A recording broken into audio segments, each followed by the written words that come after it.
Hello hi everyone, welcome back to my channel అండి. Today video వచ్చేసి Baahubali hands short అయితే పెట్టాను కదా, ఇప్పుడు ఫుల్ వీడియో అనేది పెడుతున్నానండి.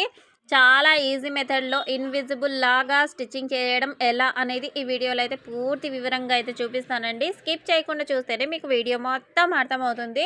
మీరు కనుక స్కిప్ చేసేస్తే మీకు వీడియో అనేది అర్థం కాదు. ప్లీజ్ అండి స్కిప్ చేయకుండా చూడండి. అండ్ అలాగే కొత్తగా మన ఛానల్లోకి విజిట్ అయితే కనుక ఛానల్కి సబ్స్క్రైబ్ చేసేసుకొని బెల్ నోటిఫికేషన్ అనేది ఆన్లో పెట్టుకోండి, ఓకేనా.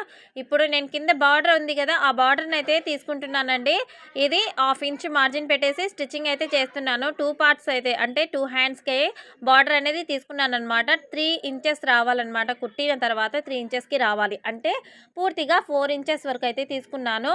4 ఇంచెస్లోకి పైన 1/2 ఇంచ్ అండ్ కింద 1/2 ఇంచ్ వరకు మనకు కుట్ల కోసం వెళ్ళిపోయినా కూడా 3 ఇంచెస్ అనేది మిగులుతుంది. మిడిల్లో ఆ 3 ఇంచెస్ వచ్చేసి బార్డర్ అనేది వచ్చేస్తుంది అనమాట. అలా నీట్గా మనము స్టిచ్చింగ్ అనేది చేసేసుకోవాలి. 1/2 ఇంచ్ అనేది స్టిచ్చింగ్ చేసేసుకున్న తర్వాత మనము టాప్ స్టిచ్ అనేది వేసుకోవాలండి. అంటే లైనింగ్ ఉంది కదా, అక్కడికైతే వేసుకోవాలి. నేను వేస్తాను చూడండి. వీడియోలో చూపిస్తున్న విధంగా మీరైతే చేసుకోవాలి. నీట్గా చేసుకుంటేనే మనకు ఇన్విజిబుల్ లాగా తయారవుతుందన్నమాట. వీడియో చూడండి, ఇలా నేను వేస్తున్నాను చూడండి, అలా వేసుకోవాలన్నమాట. ఇలా వేసుకోవడం వల్ల ఏమవుతుందంటే మనకు కుట్లు అనేది పై కుట్టు వేయాల్సిన అవసరం అయితే ఉండదు. లోపలికే స్టిచ్చింగ్ మొత్తం అయిపోతుందన్నమాట. నీట్ ఫినిషింగ్తో అయితే ఉంటుంది. మీరు ఇదే ప్రాసెస్తో మీరు కూడా బ్లౌజ్ని ఇలా కుట్టుకుంటే చాలా ఈజీగా కూడా ఉంటుంది. అలాగే చూడ్డానికి కూడా లుక్ అనేది చాలా బాగుంటుందండి. ఇలా స్టిచ్ చేసుకుంటే చాలా డబ్బులు కూడా అనేది చేసుకోవచ్చు. ఈ బాహుబలి హ్యాండ్స్ షార్ట్ అయితే చాలా వైరల్ అయిందండి. చాలా వరకు ఇప్పుడు కూడా నాకు వ్యూస్ అనేది వస్తున్నాయి. ఈ వీడియో అయితే తీసి పెట్టాను కానీ వాయిస్ ఓవర్ అనేది ఇవ్వలేదన్నమాట. అది ఇప్పుడైతే ఇస్తున్నాను ఫ్రెండ్స్. ఇలా కుట్టుకున్న తర్వాత మనము దీనికి 3 ఇంచెస్ అనేది రావాలన్నాను కదా, పై స్టిచ్చింగ్ కోసం ఒక 1/2 ఇంచ్ అయితే లోపలికి వెళ్ళాలి కదా, అందుకనేసి 3.5 ఇంచెస్కి అయితే నేను టిక్ మార్క్స్ అయితే పెట్టుకుంటాను. 2 పార్ట్స్కి 3 ఇంచెస్ కావాలి. అండ్ అలాగే 1/2 ఇంచ్ వచ్చేసి మనకు కుచ్చుల కోసం, అదే లోపలికి కుట్ల కోసం వెళ్ళాలి కాబట్టి 3.5 ఇంచెస్ అయితే పెడుతున్నానండి. చూడండి, వీడియోలో చూపిస్తున్న విధంగా అయితే చేసేసుకోండి. ఈ హ్యాండ్స్ కుట్టించున్నందువల్ల ఆమె అయితే చాలా హ్యాపీగా ఫీల్ అయిందండి. ఇలాంటివి మరికొన్ని వీడియోస్ కోసం మన ఛానల్కి అయితే సబ్స్క్రైబ్ చేసేసుకోండి. అండ్ అలాగే మంచి మంచి వీడియోస్ అయితే పోస్ట్ చేస్తూ ఉంటానండి. మీరు కూడా మిస్ చేసుకోకుండా వీడియోని స్కిప్ చేసి మరీ చూడకండి. పూర్తిగా వివరంగా చూడాలి అంటే కనుక మీకు నీట్గా అర్థం అవ్వాలి అంటే స్కిప్ చేయకుండానే చూడండి, ఓకే. ఇలా 3.5కి నేనైతే టిక్ మార్క్స్ అయితే వేసుకున్నానండి. పూర్తిగా నీట్గా పెట్టుకొని ఇక్కడికి కటింగ్ అయితే చేస్తున్నానండి. ఇప్పుడు కటింగ్ చేసుకున్న దానికి ఒక టాప్ స్టిచ్చింగ్ కూడా వేసుకోవాలి. నేను లైనింగ్ కూడా తీసుకుంటున్నానండి. దీనికి నేను కుచ్చులు అనేది వేస్తున్నాను. ఒక 2 ఇంచెస్ వరకు నేను స్టిచ్చింగ్ చేసుకుంటున్నానండి. కుచ్చులు అయితే వేసుకుంటున్నాను. ఇక్కడికైతే ఇలా వేసుకోవాలి నీట్గా. ఒక 3-4 కుచ్చులు అయితే పడతాయన్నమాట. ఇక్కడికి నీట్గా నేను సర్దుకొని సెంటర్కి ఫోల్డింగ్ అనేది చేసుకుంటున్నా. కింది పార్ట్ దగ్గర అయితే ఓపెన్ అయిపోయాయి కదా కుచ్చులు అయితే, ఇదే ప్రకారంగా పైన కూడా మనం ఇలాగే ఫోల్డింగ్ చేసుకుంటూ స్టిచ్చింగ్ అనేది చేసుకోవాలి నీట్గా. ఇప్పుడు నేను చూపిస్తున్నాను చూడండి, వీడియోలో చూపిస్తున్నట్టుగానే వేసుకోండి. ఎందుకంటే లైనింగ్ కూడా మనం కుచ్చులు వేసుకుంటే కనుక బఫ్ అనేది బాగా ఎత్తుకుని ఉంటుందన్నమాట. ఒకవేళ మనము లైనింగ్కి వేయకుండా ఓన్లీ టాప్కే వేస్తే కనుక టాప్ క్లాత్ అయితే పైకి ఉంటుంది, లోపల క్లాత్ వచ్చేసి మనకు బాడీకి అంటుకుని ఉంటుందన్నమాట. అలా ఉండకుండా లైనింగ్ కూడా బాగా బఫ్ లాగా రావాలి అంటే కనుక లైనింగ్ కూడా ఇలా కుచ్చులు అనేది అటాచ్ చేసుకోవాలి ఫ్రెండ్స్, ఓకేనా. ఇలా వేసుకున్న తర్వాత వీటికి పైన ఇలా లైనింగ్ని మనము ఇలా పెట్టుకొని సారీ అండి, పైన అయితే స్టిచ్చింగ్ చెప్పాను కదా, అప్పుడు నేను చేయలేదు. ఇప్పుడైతే స్టిచ్చింగ్ చేస్తున్నా. ఈ స్టిచ్చింగ్ వేసుకున్న తర్వాతనే మనము ఆ పైన క్లాత్ అనేది పెట్టుకోవాలన్నమాట. దీనికి ఆ లైనింగ్కి టాప్కి పై క్లాత్ ఉంటుంది కదా, టాప్ క్లాత్, ఆ క్లాత్కి టాప్ క్లాత్ లైనింగ్ క్లాత్కి మధ్యలో ఈ బార్డర్ అనేది అటాచ్ చేసుకోవాలన్నమాట. నేను చూపిస్తాను చూడండి. ఒకవేళ మీకు అర్థం కాకపోతే మళ్ళీ ఇంకొక వీడియో అనేది తీస్తానండి.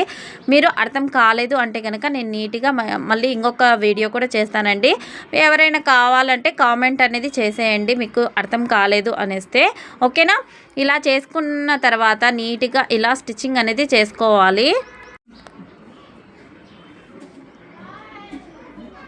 ఇప్పుడైతే ఈ టాప్ క్లాత్ని పెడుతున్నాను చూడండి. ఇది కూడా కుచ్చులు అయితే వేసుకున్నానండి, ఇది వీడియో తీయలేదు.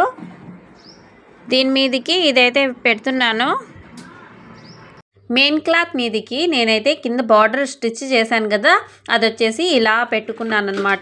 ఎలా వస్తుంది కుట్టిన తర్వాత అనేది ఇలా చూసుకున్న తర్వాత సెంటర్కి ఎక్కడికి వస్తుంది అనేది ఒక ఖర్చు అయితే ఇచ్చుకున్నాను. దీనికి ఈ మెయిన్ క్లాత్ కూడా నేను కుచ్చులు వేసుకున్నాను కదా, అక్కడ కూడా ఒక సెంటర్ దగ్గర పెట్టుకొని ఇలా నేను అక్కడికే వచ్చినట్టు ఇలా పెట్టుకున్నాను అనమాట. నీట్గా పెట్టుకున్న తర్వాత పై క్లాత్ అంటే లైనింగ్ క్లాత్ అనమాట. లైనింగ్ క్లాత్ కూడా నేను సెంటర్కి ఫోల్డ్ చేసుకొని అక్కడికి అంటే ఫోల్డింగ్ అవసరం లేదు, ఎందుకంటే సెంటర్కి వచ్చేటట్టుగా కుచ్చులు అయితే పెట్టాను కదా, అదైతే నాకు కరెక్ట్గా గుర్తుందనమాట సెంటర్గా ఉంది అనేసి.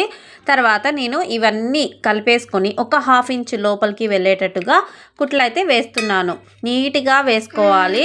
ఇది వేసుకున్న తర్వాత తిరిగితిప్పితే ఎలా ఉంటుంది అనేది చూపిస్తానండి. చాలా అంటే చాలా నీట్ ఫినిషింగ్తో అయితే ఉంటుంది. మీరు ఒకసారి ట్రై చేసి చూడండి, మీకు కూడా అర్థమవుతుంది. ఇంత ఈజీనా అనిపిస్తుంది. అంటే చూడడానికి మీకు కొంచెం ప్రాసెస్ ఎక్కువలాగా కనిపించవచ్చు, కానీ కుట్టే విధానం కుడుతూ ఉంటే కనుక మీకు బాగా ప్రాక్టీస్ అనేది అయిపోయిన తర్వాత ఈజీగా అర్థమైపోతుంది. ఓకేనా? ఇప్పుడు ఓపెన్ చేస్తున్నాను చూడండి. ఇది ఇలా ఉంది కదా, అది లోపల భాగంలో ఇలా కనిపిస్తుంది, ఇది వచ్చేసి పై భాగంలో ఇలా కనిపిస్తుంది అనమాట. అంతేనండి, చాలా బాగుంది కదా, ఎంత ఫినిషింగ్ ఉంది చూసారు కదా. ఇలా నీట్గా నేనైతే ఫోల్డింగ్కి స్టిచ్చింగ్ అయితే చేసేసాను. తర్వాత లైనింగ్కి ఆ మెయిన్ క్లాత్కి అటాచ్ అనేది చేసుకుంటున్నా. ఇప్పుడైతే ఆ రెండింటిని కలుపుకుని స్టిచ్చింగ్ అనేది చేసేస్తే ఆడికి బ్లౌజ్ హ్యాండ్స్ అనేది రెడీ అయిపోతుంది ఫ్రెండ్స్. బాహుబలి హ్యాండ్స్ అనమాట. చాలా నీట్ ఫినిషింగ్తో ఉంది కదా. ఇలాంటి వీడియోస్ కోసం మన ఛానల్కి అయితే సబ్స్క్రైబ్ చేసేసుకోండి. అండ్ అలాగే కొత్తగా మన ఛానల్లోకి వస్తే కనుక సబ్స్క్రైబ్ చేసేసుకొని ఈ బెల్ నోటిఫికేషన్ని ఆన్లో పెట్టుకోండి. అండ్ అలాగే లైక్ కూడా చేయండి ఫ్రెండ్స్ వీడియో నచ్చినట్లయితే. తర్వాత ఇలా నీట్గా సర్దుకొని నేనైతే నీట్గా చేస్తున్నానండి.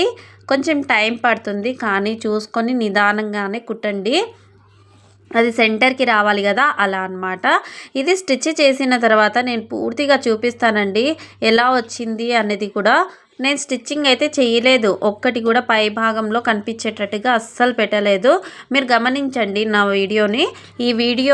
ఈ బ్లౌజ్ హ్యాండ్స్ అనేది నేను చాలా నీట్ ఫినిషింగ్తో అయితే స్టిచ్చింగ్ చేశాను, ఒకసారి చూడండి.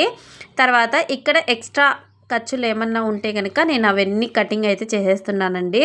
కొంచెం వచ్చాయి కదా కోరా సైడ్స్ దగ్గర, అది కూడా క్లీన్ చేస్తున్నాను నీట్గా. ఇలా చేసుకున్న తర్వాత సైడ్లో ఎక్కువగా క్లాత్ అనేది వచ్చింది, ఎందుకంటే పై పార్ట్లో వచ్చింది, బార్డర్ వరకు రాలేదు కదా, ఎక్కువే వచ్చింది కాబట్టి నేను బార్డర్ వరకు ఉండేటట్టుగా పెట్టుకున్నాను అనమాట. ఇప్పుడు స్టిచ్చింగ్ అయితే పూర్తిగా అయిపోయింది ఫ్రెండ్స్. ఇప్పుడు చూడండి ఎలా వచ్చిందో మన బాహుబలి హ్యాండ్స్ కదా, ఎంత నీట్గా ఉంది కదా. ఇలా చూసారా, ఇది చూడండి బఫ్ అయితే ఇలా లేచుకుంటుంది అనమాట, చాలా నీట్గా ఉంటుంది. ఈ హ్యాండ్సే కావాలి అక్క అనేసి మన కస్టమర్ అయితే అడిగారు, అలాగే స్టిచ్ చేశానమాట. కానీ ఇన్విజిబుల్ లాగా కూడా చేస్తే ఇంకా నీట్ ఫినిషింగ్తో ఉంటుందనేసి నేను ఈ ప్రాసెస్ అయితే రెడీ చేశానమాట. ఇక్కడ మనము షేప్ అనేది ఇచ్చుకోవాలన్నమాట. ఇప్పుడు పై భాగం మొత్తం చూపించేసాను కదా, లోపల కూడా చూపిస్తానండి ఎలా ఉంది అనేసి. లోపల చూడండి ఎంత నీట్గా ఉంది కదా.